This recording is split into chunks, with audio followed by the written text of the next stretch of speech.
La clase de hoy lo que vamos a hacer es, vamos a ver una primera parte, ¿sí?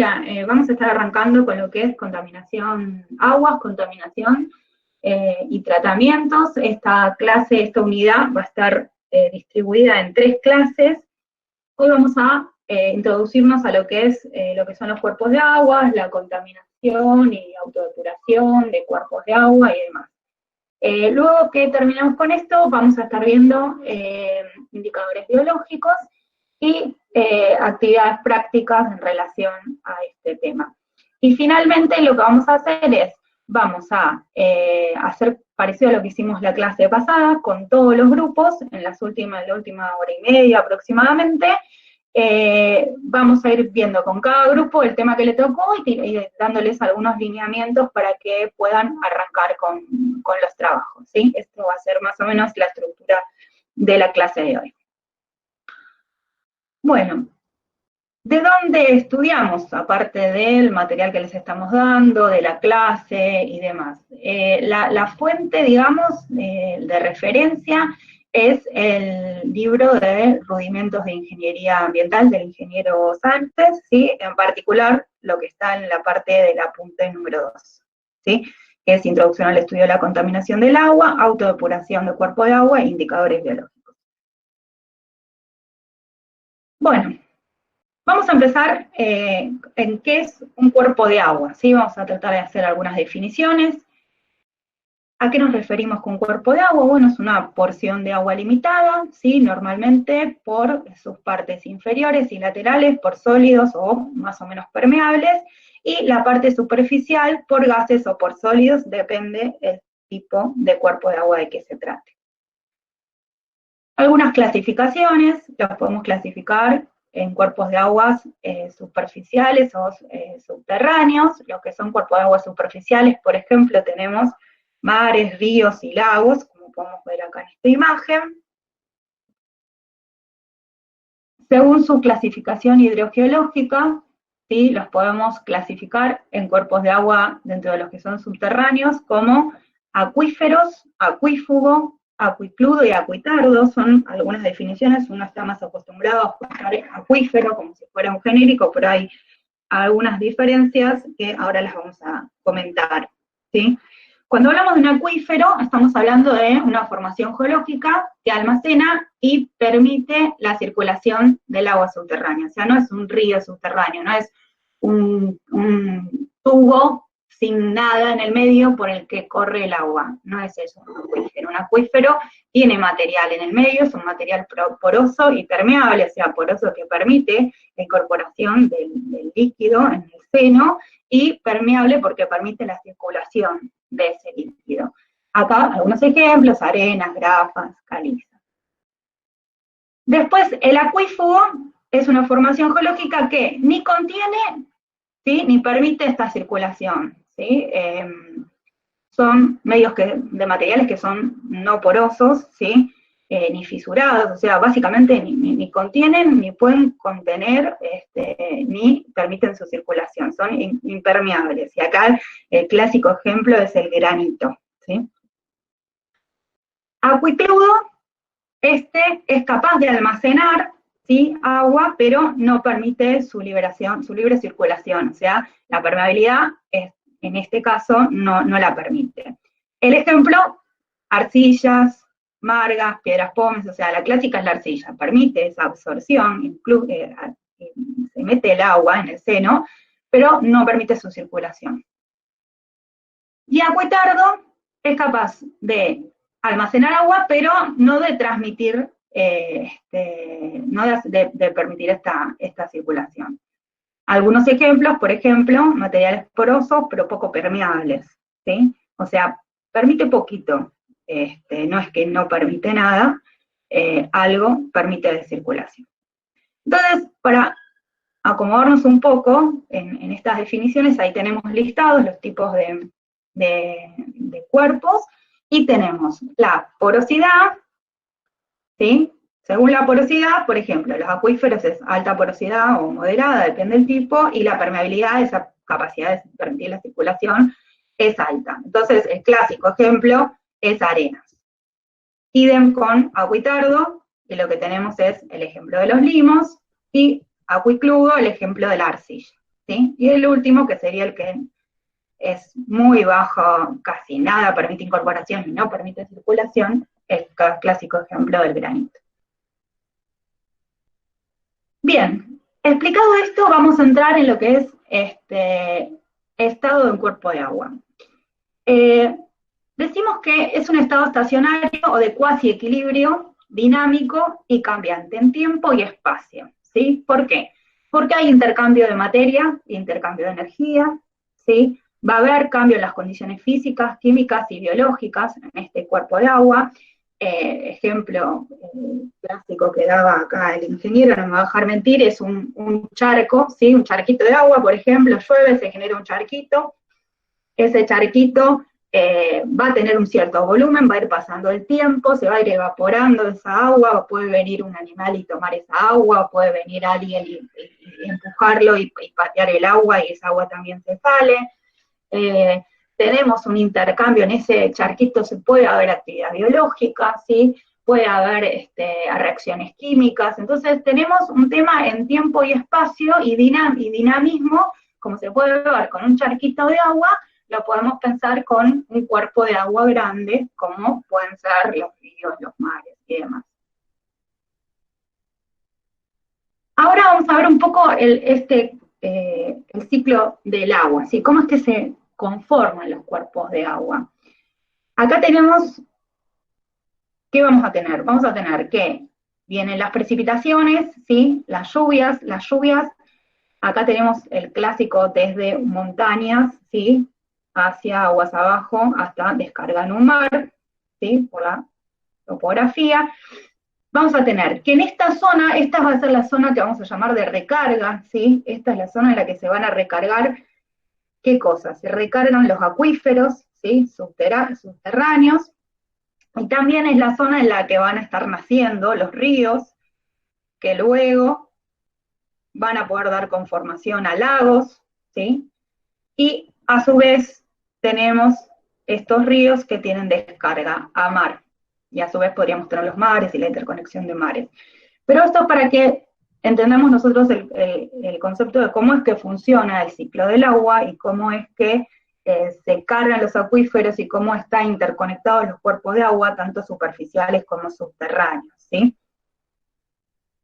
Fíjense, tenemos la evaporación, ¿sí? Las plantas tienen algo que se llama evapotranspiración, tenemos la evaporación natural a nivel por temperatura. Entonces, acá vamos a tener luego que se logran con las nubes y se logran las precipitaciones. Otro ejemplo que tenemos acá, ¿sí?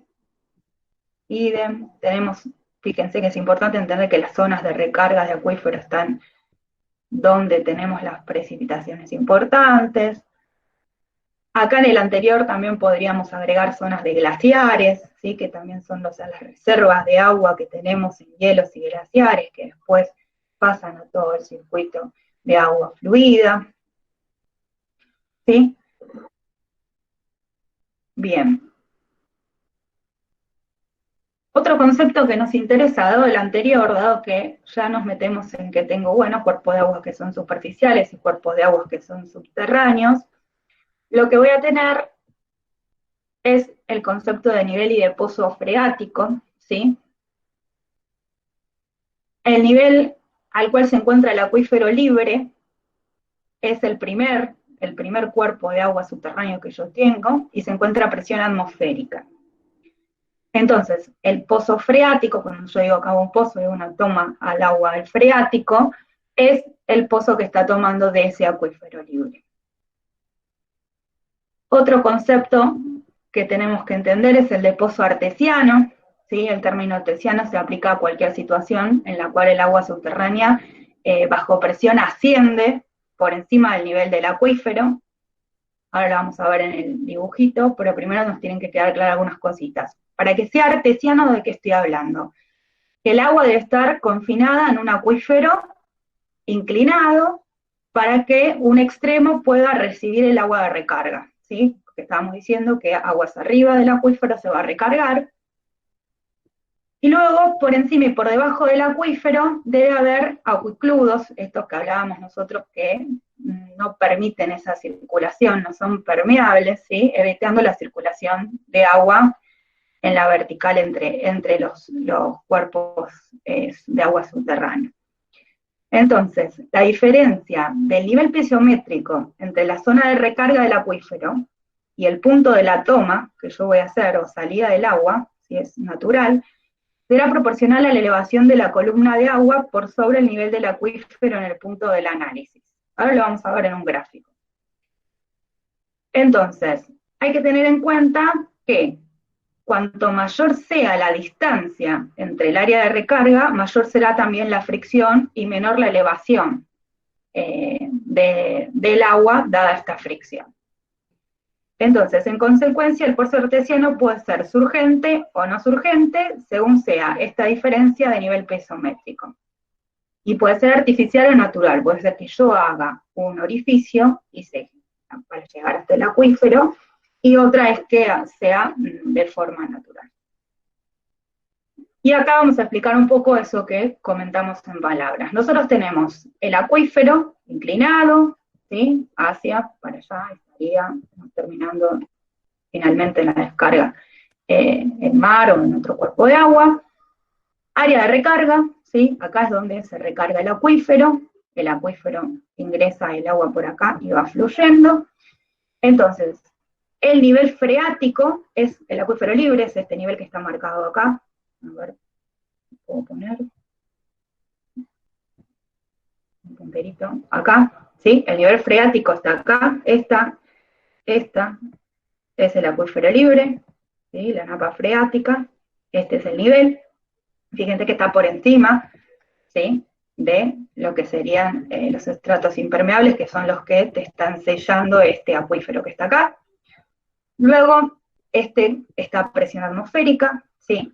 Luego tenemos que, sí, fíjense, este es un pozo artesiano surgente, ¿por qué? Porque tenemos que el nivel de la Tierra está por acá, y el nivel piezométrico en relación a la recarga, superficie piezométrica es esta, ¿sí? Es más elevado, o sea que para igualar presiones, lo que va a hacer es que va a surgir. ¿Hasta dónde? Hasta esta altura, que es la altura a la que iguala presiones piezométricas acá. Entonces, esto sería surgente, y este sería no surgente, o sea, fíjense, el nivel es el mismo, la altura a la que puede llegar está en relación a la superficie piezométrica de la recarga. Entonces, en este caso, como el terreno está por arriba, me voy a encontrar con el agua más abajo, ¿sí? Y el freático es este, que yo tengo el agujero hecho directamente al nivel de la napa freática. Bien, otro ejemplito de lo mismo, siempre para entender el mismo concepto: zona de recarga, acuífero, dos impermeables, el acuífero libre. ¿Por qué es importante que les contemos esto? Es importante porque la actividad humana y las actividades que vamos a poder estar desarrollando, muchas van a requerir de que se hagan tomas, ¿sí? a cuerpos de agua subterráneos, para hacer toma de agua. Y también hay otras actividades que, dado el tipo de actividad, pueden estar generando interferencias y problemas también en los acuíferos, ¿sí? Por ejemplo, la actividad petrolera. Entonces, bueno, es importante entender que no es que abajo de la tierra no hay nada, sino que existen estos acuíferos que son importantes porque son la reserva de agua que tenemos dulce importante, ¿sí? Entonces, nosotros vamos a tener que tener en cuenta, si nos toca tener que hacer un trabajo de una perforación y una toma de agua, que hay que tener muchísimo cuidado con que no se quede conectado esto, ¿sí? Con que no haya una conexión, porque este acuífero puede tener una muy buena calidad y ser potable y no tener problemas, o tener una calidad buena aunque no sea potable y es mínimo lo que hay que estarle haciendo de tratamiento. Y sin embargo, si yo cuando hago esta conexión no aseguro que no haya un flujo del acuífero del libre al otro acuífero, ahí vamos a tener problemas porque vamos a estar metiendo la contaminación, ¿sí? De un lado al otro. Bien. Acá tenemos un ejemplo, por ejemplo, el manantial sería cuando es directamente surgente a ese nivel. Bueno, y para traer esto un poco a tierra, me gustó darles un ejemplo, ¿sí? De un acuífero, de estos cuerpos de agua. Acá tenemos el ejemplo del acuífero Guaraní, ¿sí? Que es un sistema de acuíferos, porque están entrelazados unos a otros, hay unas zonas en las que hay unos cortes, pero en sí se lo consideran entero. Es muy importante, ¿por qué? Porque es una de las reservas de agua dulce más grandes del mundo, ¿sí? Es de la tercera, si mal no recuerdo, más grande del mundo. Fíjense, la superficie que tiene aproximada es de 1.200.000 kilómetros cuadrados, tiene 40.000 kilómetros cúbicos de volumen, ¿sí? Tiene un espesor del orden entre 50 y 80 metros, depende de la zona, la profundidad aproximadamente a 1.800 metros, la tasa de recuperación, de recarga que tiene es de 160 kilómetros cúbicos por año. Para nosotros es importante porque estamos en uno de los países sobre los que está el acuífero, ¿sí? Los comparten, este acuífero está compartido entre Argentina, Brasil y Uruguay.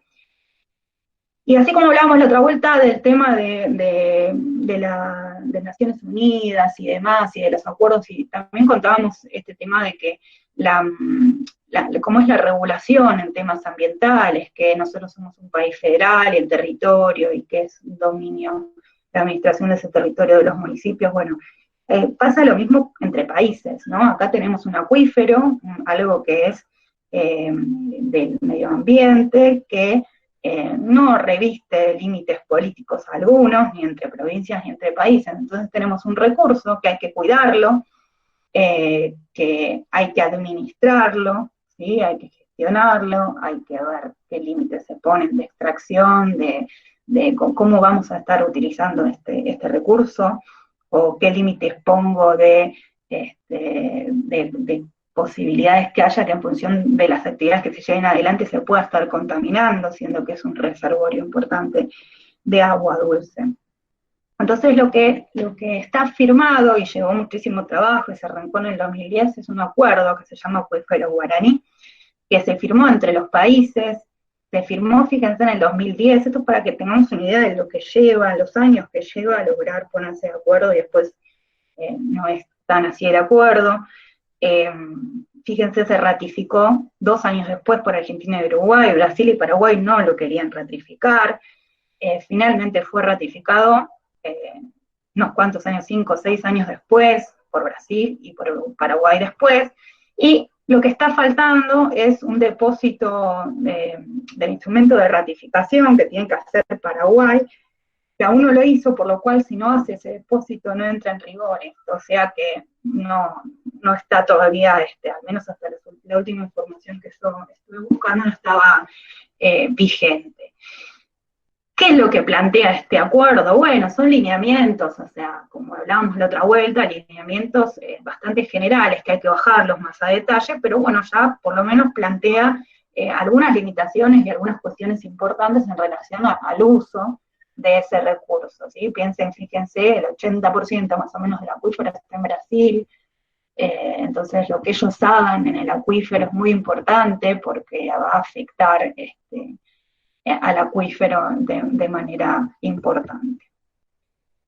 Después, otra cosa que me pareció interesante contarles de los acuíferos es esto, que es una visión mundial ya.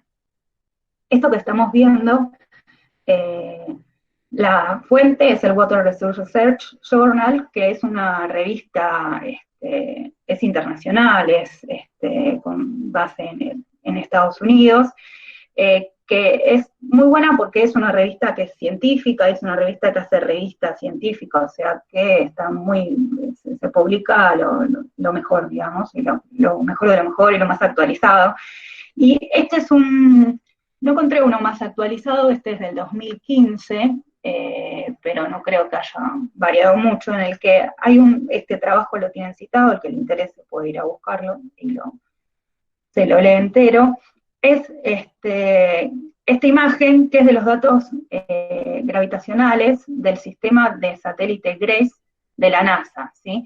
Eso es un sistema que lo que lo que se fija es diferencias en lo que es la gravitación en la Tierra en función de las masas. Entonces, con eso ellos te hacen interponen la información y no sacan reservorios, sino sacan diferencias, ¿sí? Entonces, pueden con todo eso poder decir por año cuánto se modifica en milímetros los niveles de los acuíferos. Entonces acá estamos viendo los acuíferos más importantes a nivel mundial, y la escalita que estamos viendo de abajo está en milímetros por año, ¿sí? Entonces, si estamos más hacia los azules, estamos en acuíferos que ganan milímetros por año, y si estamos más hacia los naranjas, amarillos, naranjas y rojos, es que pierden milímetros por año, ¿sí? Entonces, lo que plantea este informe es que, bueno, por un lado, que el 35% del agua potable para el consumo, del uso de los seres humanos está en acuíferos subterráneos, y por el otro lado, que de estos 37 hay 21, ¿sí?, que ellos plantean que han superado el punto de no retorno. O sea, lo que ellos están viendo es que está cayendo el nivel, ¿sí? O sea, el consumo, el balance entre consumo y recarga les está empezando a dar negativo. Y bueno, y se hace una asociación en relación a las actividades humanas y demás, ¿no? Esto también es un balance, es un poco la actividad humana y un poco el clima y toda la Tierra funcionando, ¿no? Y que habría que analizar muy bien la causa-efecto, porque es que esos milímetros de menos, si es por exceso de consumo del uso, ¿sí?, que en muchos casos sí lo es, porque son reservorios relativamente más chicos y tienen un consumo importante, y en otros ver si no hay también alguna afectación climática que está haciendo que ese reservorio esté también dejando de ser cargado. Bueno, son estudios a hacer. Esto es la foto a 2015 que vienen en decadencia, digamos, vienen decayendo la disponibilidad de agua.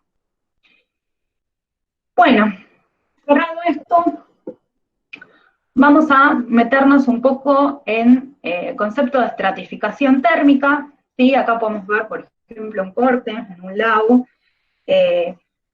Acá lo que queremos mostrar es que, bueno, no es que las temperaturas del lago son iguales en todo su perfil, ni son exactamente iguales las pendientes, ¿sí? Fíjense, venimos con una pendiente hasta un punto, tenemos una forma de decaer la temperatura en algo que se llama el pilimnio, que es la primera zona. Luego tenemos el metalimnio, que es donde se da este quiebre y tengo la mayor pendiente de caída de temperatura, y luego tengo el hipolimnio. Acá tenemos las definiciones, ¿sí? La termoclina, que se va a estar dando acá. Fíjense, termoclina es la capa más o menos horizontal en la que se ubican los puntos donde el gradiente de temperatura es máximo, ¿sí?, pudiendo superar 1 grado por metro de profundidad. Y con la termoclina suele coincidir la picnoclima, que es donde se da el gradiente de densidad también máximo, ¿sí? Ahora vamos a ver un grafiquito. Acá tienen un ejemplo, por ejemplo, para cuando estamos en clima frío o en clima templado, ¿sí?, con congelamiento de superficie, y en este sin congelamiento de superficie, cómo depende el tipo de mezcla, si estamos en verano, si estamos al inicio o al fin del verano, cómo va a ir se dando de forma distinta tanto la mezcla como se va a ir moviendo, ¿sí?, este metalimnio, y vamos a tener diferencias entonces en estos estratos, ¿sí? Acá podemos ver lo que va a ir cambiando, es cómo va a ir ser este perfil de temperatura, en dónde se me va a estar dando esta diferencia. Después es importante ver esto, que tengo la densidad y la temperatura inversas, ¿sí?, invertidas. Tenemos la caída de una viene contra el aumento de la otra, y fíjense que son curvas espejadas. Después, otro tema importante es el tema de la cuenca de un río, que le llamamos cuenca. Acá tenemos, por ejemplo, ríos que arrancan, ¿sí? Arrancan acá, van siendo afluentes a otros ríos, el río se va haciendo cada vez más ancho, ¿sí? Van llegando otros, y así hasta que tengo, este sería el río principal, ¿sí? Y tengo luego la descarga del río. Cuando estoy hablando de la cuenca es esta zona, ven esta zona que está marcada acá. Esto es lo que me delimita esta cuenca, por ejemplo, esa sería la cuenca del río A. Nosotros dimos el ejemplo de la cuenca del río Matanza-Riachuelo, la otra vuelta con la explicación del tema de la normativa. ¿Dónde se te hace esto? Bueno, es un tema topográfico, ¿va? Hay un punto en el que las aguas corren hacia un lado o corren hacia el otro. Entonces, ¿qué me hace que este río venga para acá? Bueno, es un tema del nivel de la topografía del terreno, ¿no? Entonces, va a ver algo que es lo que me va a estar llevando a que el agua, todas estas aguas van confluyendo en un río principal. Entonces, así se le hace el delimitación y se dice que esto es una cuenca. Es importante entender este concepto de cuenca por lo que hablábamos de otra vuelta, de la necesidad de tener una regulación por cuenca, ¿sí? Piensen que las cosas que suceden, ahora vamos a ver algunos ejemplos, que las cosas que suceden aguas arriba, ¿sí? Van a ser arrastradas aguas abajo, o sea que va a haber afectación, ¿sí? De lo que esté pasando por acá, va a estar afectando en mayor o menor medida, depende de qué se trate, aguas abajo. Bien, otro concepto es el orden de un río, ¿sí? Acá tenemos un ejemplo, ¿sí? Primer orden son los primeros, después dos de primer orden me hacen uno de segundo orden, ¿sí? Acá tengo uno de segundo y uno de tercero, como va a ser uno de tercero, ¿sí?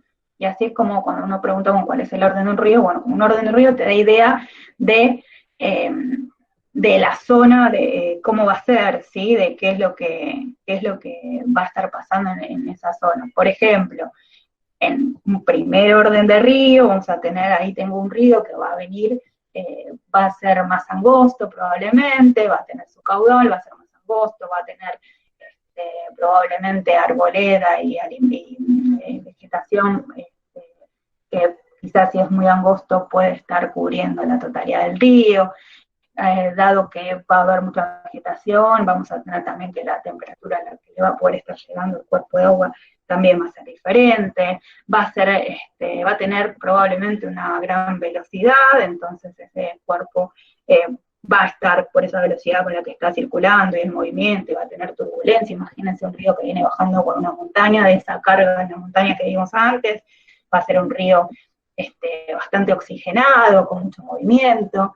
Entonces, bueno, después ya cuando me voy yendo a otros órdenes del río, ya el río ya, digamos, la diferencia del ancho del río va a ser mayor, ¿sí? Las velocidades van a ir bajando y todas estas variables que les estoy diciendo van a ir cambiando hasta llegar al último nivel. Puede haber de más que 3, ¿sí? Entonces, es importante entender saber esta clasificación y tener una idea de dónde estoy, porque me va a decir también cómo va a ser ese ecosistema, qué es lo que va a poder estar pasando, te da una idea por ahí de lo que está pasando ahí, y también va a ser distinto si yo tengo que hacer una actividad y voy a estar haciendo un vuelco o algo sobre estos cuerpos de agua, es diferente cuál es la consecuencia en un caso y en el otro. Bien.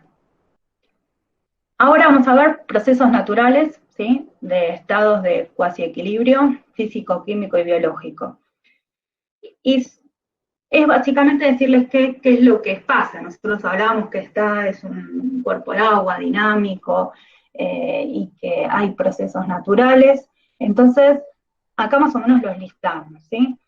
¿Qué es lo que va a estar pasando en esos procesos? Y bueno, va a haber sedimentación y flotación, que son cosas que se van a dar, ¿sí? Esto es por un tema de gravedad y por la densidad de cada uno de los componentes, o sea, si el material que está disuelto o en el cuerpo de agua tiene la capacidad el material es sedimentable y tiene la capacidad de de sedimentar por su gravedad, ¿sí? Por su densidad, porque la densidad del material es superior a la densidad del líquido en el que está inmerso, en este caso del agua, entonces va a sedimentar. Y si es al revés, va a flotar. Entonces esto es algo que naturalmente se da en los cuerpos de agua y que nosotros también después lo vamos a ver cómo se puede aprovechar cuando yo quiero hacer un tratamiento de un efluente, ¿sí? Lo mismo con la precipitación y la disolución. Yo puedo tener reacciones naturales con las que se genera una reacción con la que el producto precipita, y lo mismo con lo que es la disolución. Luego, otro proceso que se da, que ahora lo vamos a comentar un poquito más en detalle, es el de coagulación, floculación y sedimentación, ¿sí? Lo otro es absorción y desorción, que este también es un proceso conocido por nosotros, ¿sí? La absorción es cuando se hace esta retención en el seno de un líquido, de un gas, y la absorción cuando lo estoy haciendo una retención en el seno de un sólido. Lo mismo, desorción en los dos casos es posible cuando se recupera eso que quedó absorbido o absorbido por otro fluido que se hace circular. Esto, a nivel natural, pasa lo mismo en el ambiente. Intercambios de calor que se dan, ¿sí? en el ambiente por diferencias de temperatura entre el cuerpo de agua, tierra, el objeto y demás, y la acción biológica. Bien, vamos a aclarar un poquito o a mostrar cómo es el proceso de coagulación, floculación, ¿sí? Por ejemplo, clásico de un río, acá, por ejemplo, el río de la Plata, con la desembocadura, que es lo que pasa cuando está la desembocadura. Entonces, fíjense que tenemos partículas, ¿sí? Que son de carga negativa, ¿sí? Que son estas partículas coloidales que van a estar en suspensión en el líquido, que le van a estar dando una turbiedad y una coloración a ese líquido, que se va a encontrar, ¿sí? Fíjense, por ejemplo, cuando se llega al océano, se encuentran con iones de carga positiva, que lo que van a estar haciendo es se van a estar incorporando, ¿sí? Van a estar poniéndose unos al lado de los otros, haciendo más una neutralidad acá, y esto es lo que se llama coagulación. Y luego lo que va a pasar, esto se da en un proceso, fíjense, es cuando se incorpora al río, del río al mar, o sea, hay turbulencia, es un proceso bastante violento, se puede decirse, o sea, hay turbulencia. Después, ya cuando estemos un poco más calmas en las aguas, lo que va a pasar es que se van a formar algo que se llaman flocs, ¿sí? Que es esta floculación, en la que esto que coaguló se va a ir aglomerando y va a formar agrupamientos que son de mayor tamaño, que cuando llega al punto de que este agrupamiento tiene una densidad suficiente como para poder sedimentar, lo que va a pasar es que va a sedimentar. Y este es un proceso que se da naturalmente, ¿sí? Este sedimento queda en el lecho del océano. Así como se da naturalmente, es un proceso que también después vamos a ver que se puede utilizar para hacer tratamiento de efluentes. Bien, algo que ya también habíamos visto que pasaba en los cuerpos de agua con los seres vivos que había, es el proceso de fotosíntesis y de respiración, ¿sí? Celular. Recordamos, y esto lo vamos a recordar al hartazgo, fotosíntesis, CO2 más agua, más energía radiante solar, materia orgánica más oxígeno, y la respiración es la inversa, ¿sí? De la materia orgánica y el oxígeno me da CO2 más agua con liberación de energía. Bien. Luego, ahora vamos a comentar un poco las transformaciones naturales de la materia orgánica en el cuerpo. A ver, por ejemplo, tenemos partículas groseras, ¿sí? Mayores a 1 milímetro, acá tenemos unos ejemplos, hojas, ramas, flores, lo que fuere. Tenemos microorganismos. ¿Qué es lo que va a pasar? Va a haber rotura física, ¿sí? Acción de microorganismos, va a haber organismos desmenuzadores, ¿sí? Que lo que van a hacer es, van a transformar esto que era mayor a 1 milímetro a menores a 1 milímetro, ¿sí? Luego tenemos interacción con organismos recolectores. Y por otro lado, ¿qué vamos a tener? Algas, plantas, ¿sí? Muertas, o sea que ya son materia orgánica, que lo mismo va a haber organismos raspadores y desmenuzadores, que también van a estar llevando esto a tamaños, ¿sí? Tamañado, menor a 1 milímetro. Tenemos también otros microorganismos que van a agarrar material en estos tamaños, ¿sí? Más coagulación, flooculación, que comenté antes, y vamos a tener lo que es la materia disuelta, ¿sí? Que es menor a 1 micrón. Y bueno, esto es agua subterránea o agua superficial incorporada. Por eso logramos la disolución. Entonces, acá tenemos más o menos cómo es que la materia va siendo desmenuzada y va siendo digerida y transformada por los microorganismos y por la actividad biológica, y cómo va a ir quedando en el cuerpo de agua desde partículas groseras, digamos, hasta quedar disuelta. Otra cosa importante para poder ver es el tema de la relación del oxígeno disuelto en función de la turbiedad, la turbulencia y la hora del día.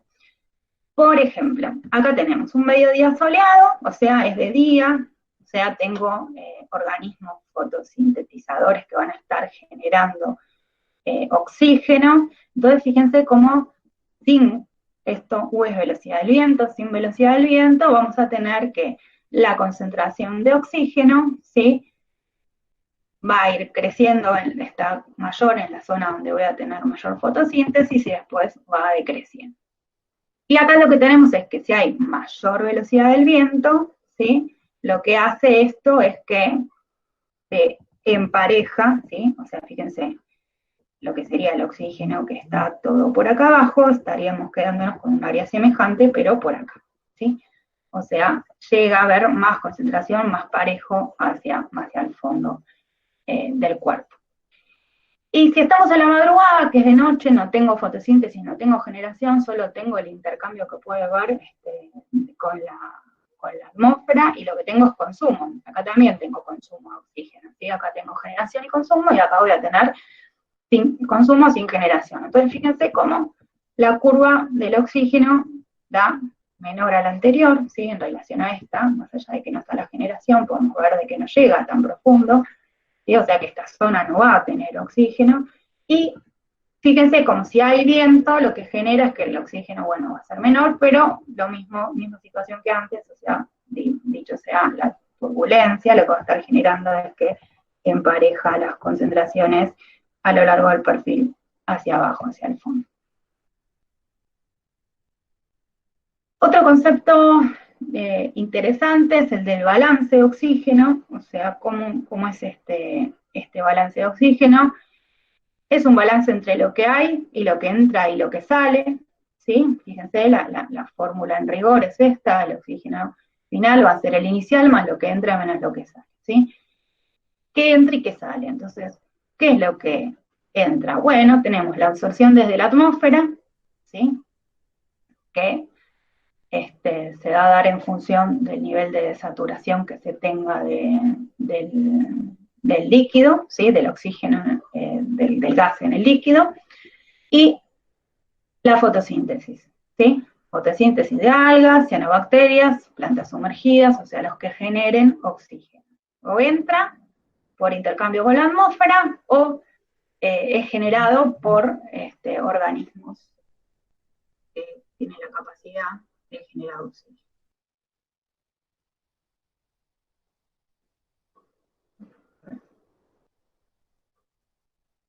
Bien. Disculpen, estaba mirando, me entraba un mensaje, no sabía si estaba hablando de la nada o veníamos bien. Bueno, la otra es las salidas, ¿sí? ¿Qué va a salir? Bueno, por un lado, lo gordo que tengo es la respiración, ¿sí?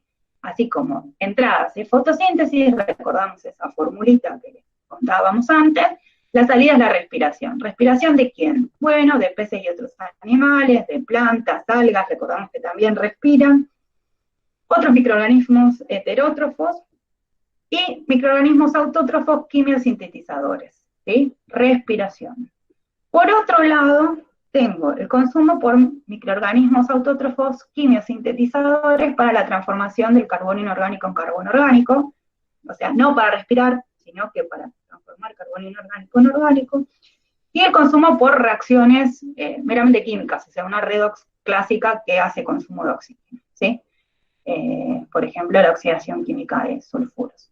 Estos son los componentes. Y esto es importante no tratar de aprenderse esto de memoria. O sea, fíjense, entiendan qué es lo que está pasando, entendiendo la actividad biológica y todo lo que pasaba, que hablamos la clase pasada, lo que pasaba en lo que hay en los ecosistemas y ahora en los cuerpos de agua, entendiendo eso, vamos a poder sacar fácil cómo es este balance que entra, que sale y quiénes son los que actúan, ¿sí? Me puedo olvidar alguno, puede pasar, pero esto estudiado en memoria no tiene ningún sentido. Esto lo que tiene sentido es que entendamos lo que está pasando, ¿sí? Ya el otro día Ignacia enfatizó eso y es algo que queremos enfatizarlo desde la cátedra. No estudiemos de memoria, tratemos de entender lo que está pasando, qué es lo que pasa en esta ecuación de balance de oxígeno, ¿sí? Quiénes actúan, qué generan, por qué es que se da esto. Bien, después otra es que los cuerpos de agua lóticos y lénticos, ¿sí? Acá tenemos, por ejemplo, los lóticos, son estos que van a tener mayor velocidad, ¿sí? de circulación, por ejemplo, los ríos, y los lénticos son en lo que la velocidad es casi nula, como puede ser, por ejemplo, una laguna, ¿sí? Entonces, cuando estamos hablando de lóticos, cuando yo voy a evaluar cómo es que entre qué punto y qué punto tengo, por ejemplo, concentración de oxígeno, entre qué punto y qué punto está pasando algo, lo que me voy a guiar mucho es con la longitud, ¿sí? Con de dónde a dónde, en función de la velocidad de ese río. Y cuando yo estoy hablando de lagos y lagunas, lo que voy a estar teniendo en cuenta más que nada son, digamos, como si fueran dos fotos o el proceso entre dos puntos en el tiempo, ¿sí? O sea, entre un momento inicial y un momento final, y no entre la velocidad de circulación, va a ser un delta de tiempo. Esto es importante para que yo entienda cómo es que voy a estar haciendo, si tengo que hacer mediciones, verificar, hacer toma de muestras, ver qué es lo que está pasando. Bueno, probablemente en un río yo me voy a parar aguas arriba y aguas abajo y voy a ver qué es lo que pasa en el medio y así me voy a ir moviendo en función de la longitud, y acá no va a ser así. Voy a hacer una cuadrícula y voy a trabajar en ciertas posiciones en el lago, pero me va a interesar qué es lo que pasa a medida que transcurre el tiempo en ese cuerpo de agua. Bien, ¿qué perjuicios podría causar entonces la actividad humana sobre el cuerpo de agua? Y vamos a ver algunos. A ver, cargas antrópicas. Acá tenemos, por ejemplo, cargas de materiales. Vamos a leer algunos ejemplos. Materia orgánica fácilmente biodegradable, ¿sí? Por ejemplo, efluentes domiciliarios, ciertas industrias, toda la industria alimenticia tiene alta carga orgánica, cada vez que yo hago un lavado, o saque un efluente de esa planta, va a tener alta carga orgánica.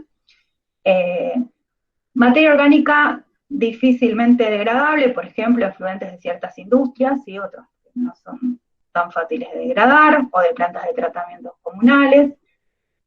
Voy a tener nutrientes para las plantas, ¿sí? Principalmente nitratos y fosfatos, por ejemplo, líquidos cloacales, ahora lo vamos a ver un poquito más en detalle, y de actividad agropecuaria, ¿sí? Nosotros se acuerdan que dijimos que los nitratos y fosfatos son,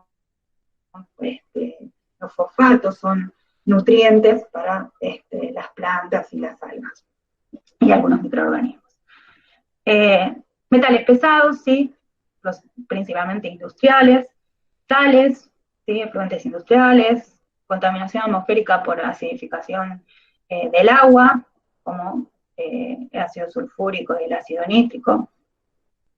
Contaminantes orgánicos tóxicos, ¿sí? Por ejemplo, plaguicidas, productos químicos. El otro día uno de sus compañeros contaba el problema de los salmones, de la cría de salmones. Bueno, ahí tenés, le tiran antibióticos, todo lo que se tira a ese cuerpo de agua, que no es algo natural.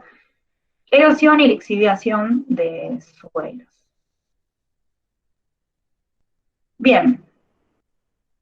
Después, otros que pueden ser no materiales, sí, pero también generan problemas.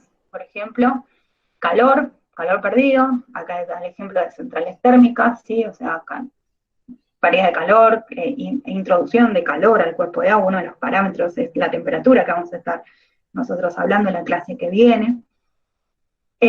Obras civiles, ¿sí?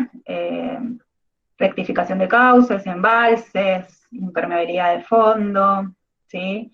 Limpieza y desmalezados, o sea, todo lo que uno pueda estar haciendo de actividad de obra civil sobre el cauce o la zona del cauce, o sobre, si no es un río, sobre la zona del cuerpo de agua, y perjuicios hidráulicos por toma excesiva de agua, ¿sí?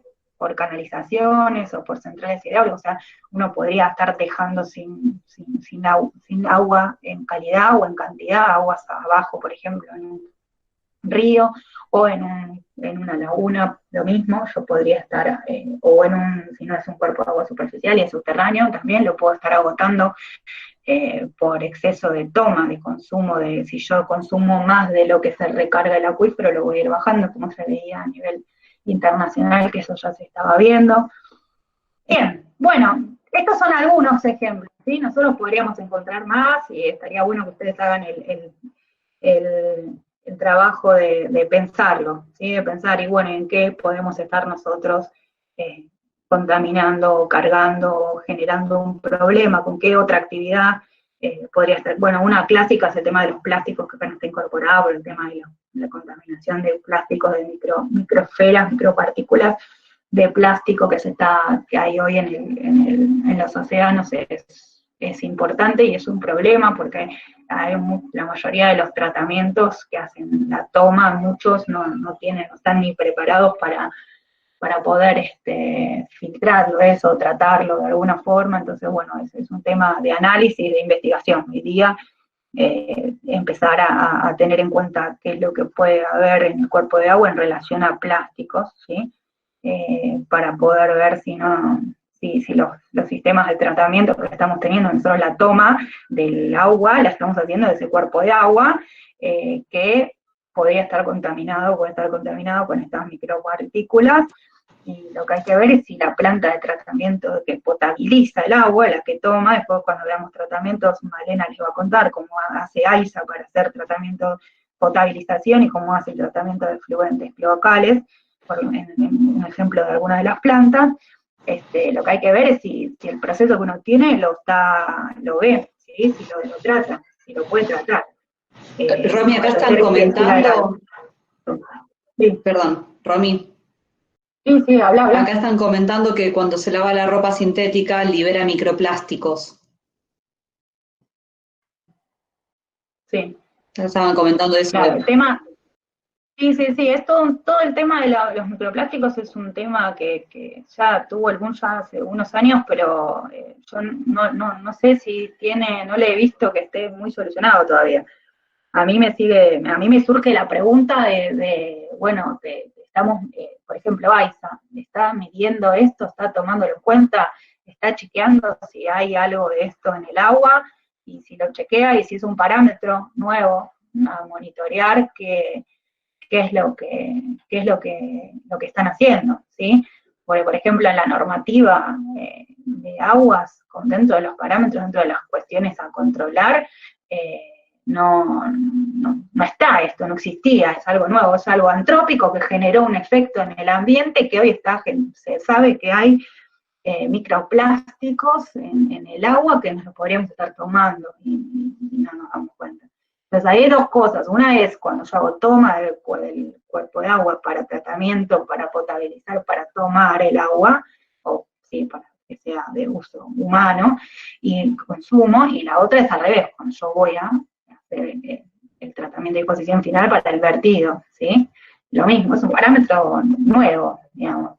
Otro que era relativamente, no es nuevo, pero era un problema que yo recuerdo, el tema bueno, los que son antibióticos y demás, lo que es el ibuprofeno, o sea, la cantidad, uno se toma una pastilla de ibuprofeno, te hace bien y después haces pis. Cuando haces pis en la orina, o sea, tu cuerpo algo retiene, algo procesa y algo es exceso y lo libera.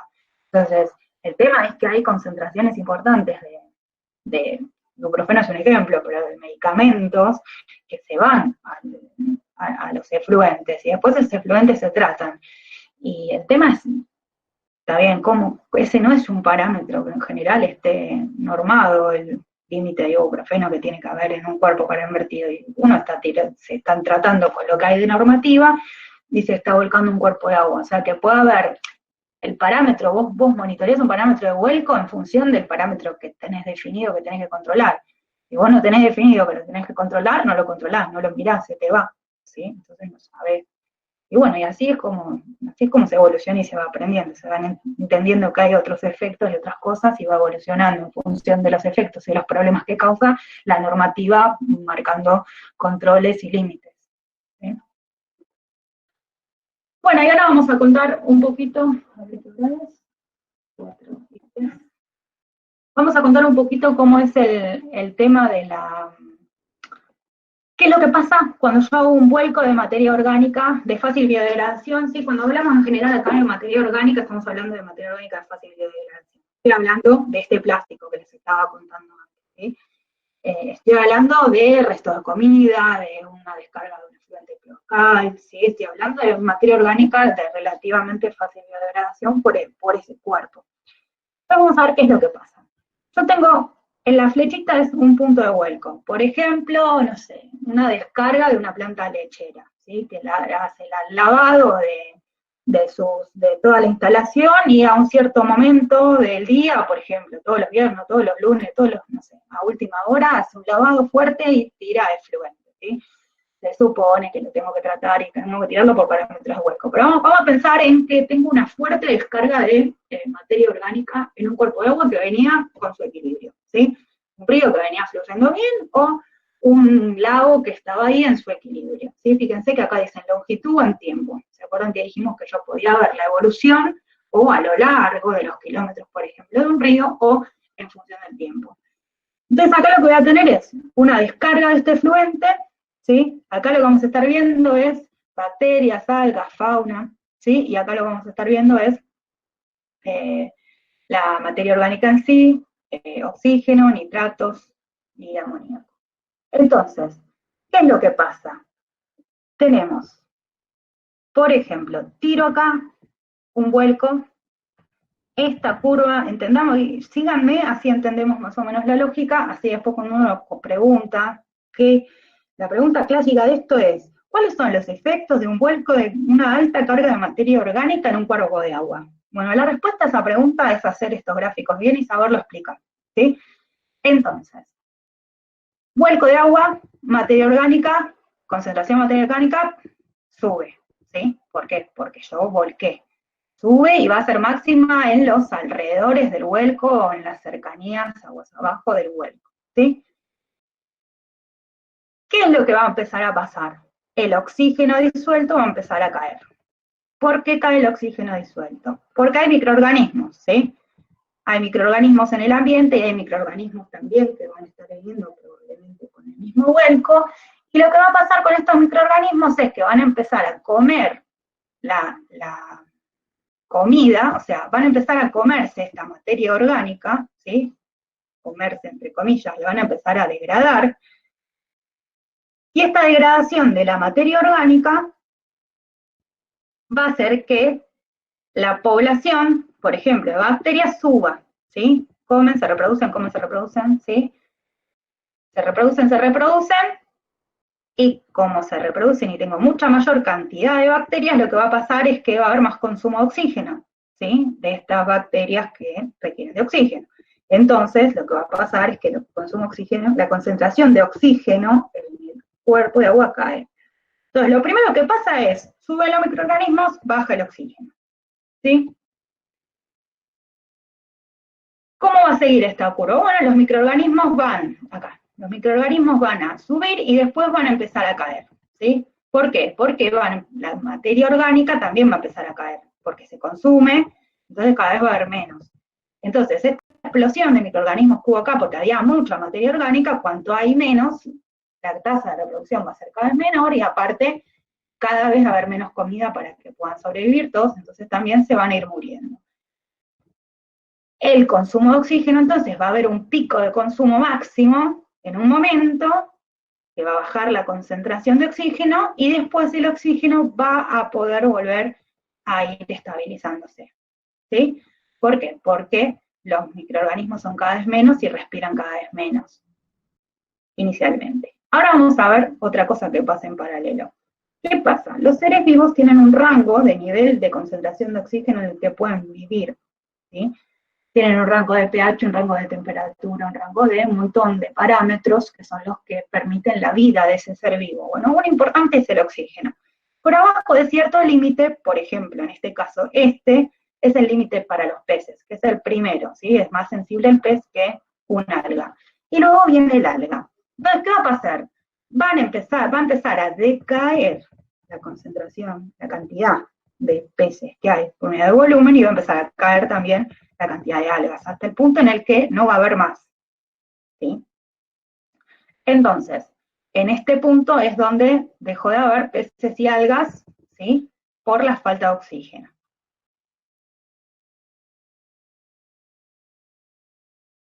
¿Qué es lo que va a pasar después? Va a haber un momento en el que el oxígeno se va a ir recuperando, ¿sí? Y va a empezar a estar otra vez dentro de los límites en los que las algas pueden estar viviendo. Y ahí se va a potenciar un poco con el hecho de que como hay algas y empieza a haber de nuevo fotosíntesis, también ayuda a que el oxígeno suba, ¿sí? Y luego va a aparecer, donde lleguemos a superar el límite de la existencia, la sobrevivencia de los peces, va a empezar a haber peces de vuelta, ¿sí? Entonces, ¿qué es lo que genera esto? Dadas las caídas de oxígeno, va a generar una caída de peces y algas a un punto tal que desaparecen, pero luego, como estamos hablando de que el cuerpo de agua tiene un equilibrio, logra esta autodepuración, bueno, va a llegar un momento en esta autodepuración natural en la que vuelve a poder haber vida, dado que se acomodan estos niveles de oxígeno. ¿Sí? Después otra cosa que pasa es que con este vuelco de materia orgánica, por ejemplo, de un efluente cloacal, con esto vienen altas concentraciones de amoníaco. ¿Sí? Entonces, ¿qué es lo que va a pasar? Va a haber que el amoníaco que hay en el vuelco, lo que va a pasar es que va a ir siendo consumido, ¿sí? En el medio aeróbico por las bacterias nitrificantes. ¿Se acuerdan que transformaban eso en nitritos y nitratos? Entonces, básicamente, lo que va a ir pasando es que va a ir decayendo el amoníaco y van a ir subiendo los nitratos. ¿Sí? Después, otra cosa que pasa, recuerden que hay un momento en el que yo tengo en la zona, se me hace anaeróbica. Bueno, cuando tengo un medio anaeróbico, va a haber otras bacterias heterótrofas que van a estar usando, ¿sí? El nitrógeno de estos nitratos, y lo van a estar transformando en nitrógeno libre o amoníaco. ¿Sí? Entonces, lo que va a estar pasando es que esta curva de nitratos en algún momento sube, pero luego va a bajar. ¿Sí? Entonces, esto es un poco lo que pasa con los microorganismos en función de un vuelco de materia orgánica que tiene materia orgánica, digamos, nitrogenada, ¿sí? Que tiene componentes orgánicos nitrogenados en la materia orgánica. Bueno, y acá lo que podemos ver es qué pasa entre la variedad del número de especies y el número de organismos. ¿Y qué es lo que pasa? Y bueno, la variedad baja, porque ¿qué pasa? Se me mueren los peces, se me mueren las algas, ¿y quiénes son de los que más hay? Bacterias. Entonces, la variedad va a bajar, porque me quedan las bacterias básicamente, pero el número de organismos sube un montón, porque la cantidad de bacterias son un montón las que se están proliferando, ¿sí? Entonces, lo que va a pasar es que al principio impacta directamente en la biodiversidad, ¿sí? La biodiversidad se te va a pique porque empieza a haber mucho de una sola especie en este caso, que serían estos microorganismos. Entonces, ¿cómo queda la curva? Si yo las quiero ver más o menos completitas, quedan así, ¿sí? Y volvemos con el cuentito, materia orgánica sube y después declina, el oxígeno cae, ¿sí? Por la respiración de los microorganismos y después va a volver a subir. Tenemos el tema de los nitratos y el amoníaco que hacen este juego en función de los microorganismos y dado que hay una incorporación de amoníaco con el inicial con el huelco. Luego tenemos las algas, ¿sí? Y los peces que tienen este decaimiento y después logramos una recuperación, ¿sí? La recuperación en general de algas se da por encima de la original, va a haber más algas por el tema de los nitratos. Recordemos que los nitratos son nutrientes para las algas, para las plantas, los microorganismos, y entonces al haber más nitratos hay mayor proliferación de las algas. Este es el cuento de qué es lo que pasa a grandes rasgos con un vuelco de materia orgánica. Fíjense que arma una novela. ¿Sí? Perdón, Romy. Una pregunta para los que están atentos. A ver, ¿por qué en el gráfico de arriba el pico de oxígeno, o sea, el segundo pico, es más grande que el primero?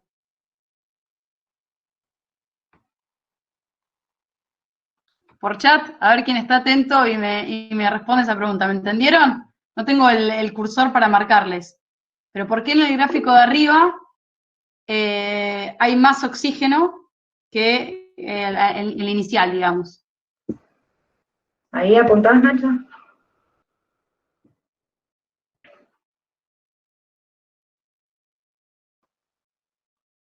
¿Y qué contestan? Yo no veo los chats. Ahí están diciendo, ¿por qué hay más algas ahora? Porque aumenta la cantidad de algas. ¿Por qué hay más algas? Solo se recuperaron las algas, pero no el resto de los organismos que consumen el oxígeno. Sí, se recuperan todos. El planteo es que el nivel de algas queda superior, ¿sí? Por el tema de los nutrientes en este caso. Y bueno, ¿y las algas qué hacen? ¿Generan qué?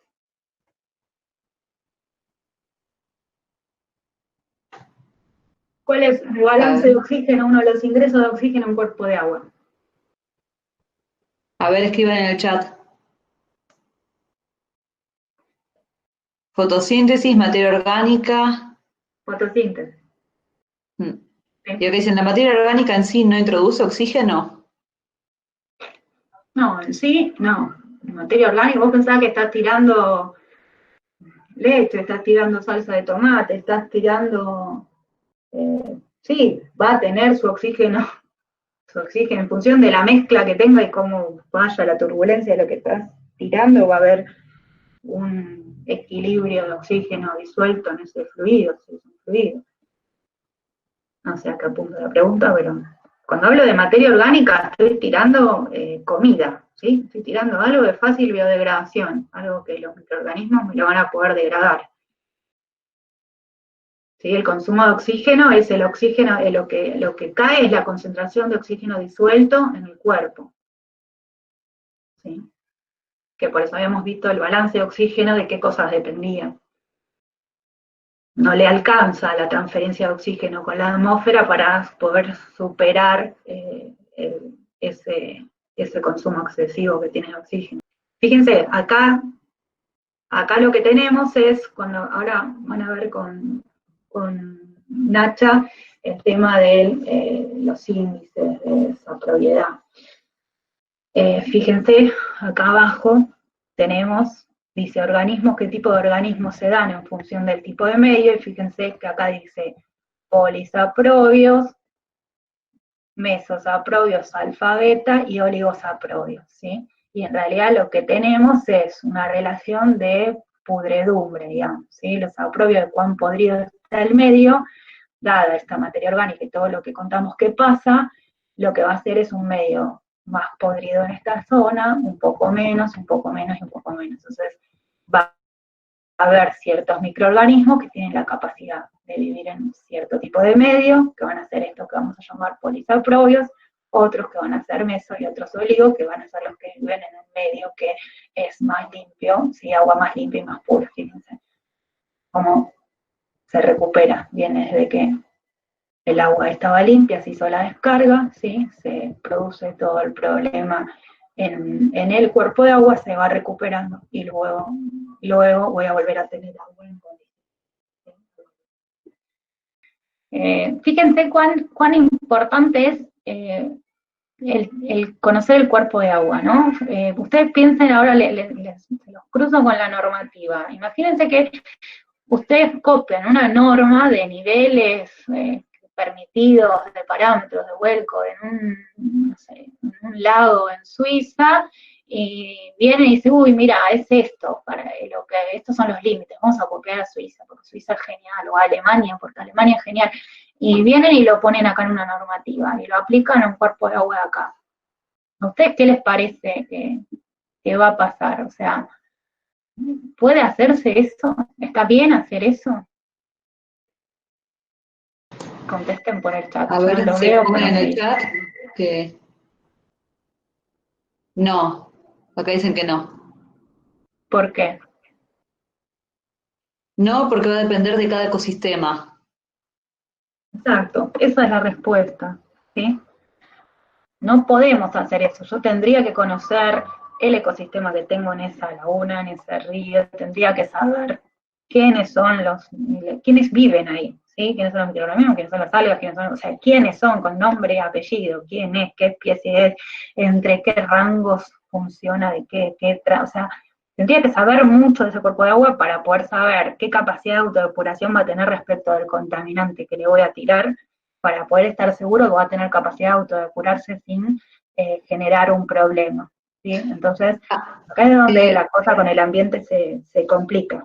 Sí. Acá dicen, el modelo va a ser parecido, pero con otros parámetros. Claro, va a pasar algo parecido, o no, como decía el ingeniero, un río muy grande, como el que decía el ingeniero recién, probablemente no se le va a acabar el oxígeno, como se plantea acá, que hay un punto en el que no va a bajar tanto el oxígeno. Sí, va a ser algo parecido, pero hay que entender quién es. Nosotros acá decimos algas en general, y no es algas, es esta alga, esta especie de alga en particular que está acá. Y la que está acá, porque por ahí hay una parecida que está en otro lado y no es exactamente la misma, o dado nuestro clima, no funciona exactamente igual. Hay que estudiar los ecosistemas. Entonces, cuando uno dice, mira, se permite liberar tanto, y bueno, acá estamos con agua, idem con aire, idem con suelo. O sea, yo tengo que saber ese ecosistema y ese medio, qué tiene, qué seres vivos están ahí, qué capacidad tiene de procesar lo que yo le pueda llegar a incorporar, y para poder entender si se le puede volcar eso o no, si va a tener capacidad y cuánta de procesamiento. Bueno, después otro concepto que nos interesa que más o menos tengan es déficit de oxígeno, ¿sí? Que es esta diferencia entre el oxígeno, la concentración de oxígeno de saturación y la real. Y la otra es el grado de saturación, ¿sí? Como el grado de saturación de cualquier gas, en este caso es la relación entre el real y el de saturación, ¿sí? Cuán saturado está un medio. Y después esto ya se los dejamos para que ustedes lo vean tranquilos, dado que ahora sé un poquito más de todo el lío que puedo causar y lo que pasa, bueno, recuerden los conceptos que vimos la clase pasada de qué microorganismos, quiénes son los que están en estos cuerpos de agua, y depende de las profundidades y demás cómo van a ser estos microorganismos, y acá todo el book también de microorganismos, algas y de toda la relación que se dan en estos cuerpos de agua, ¿sí? Por eso es muy importante conocer el medio.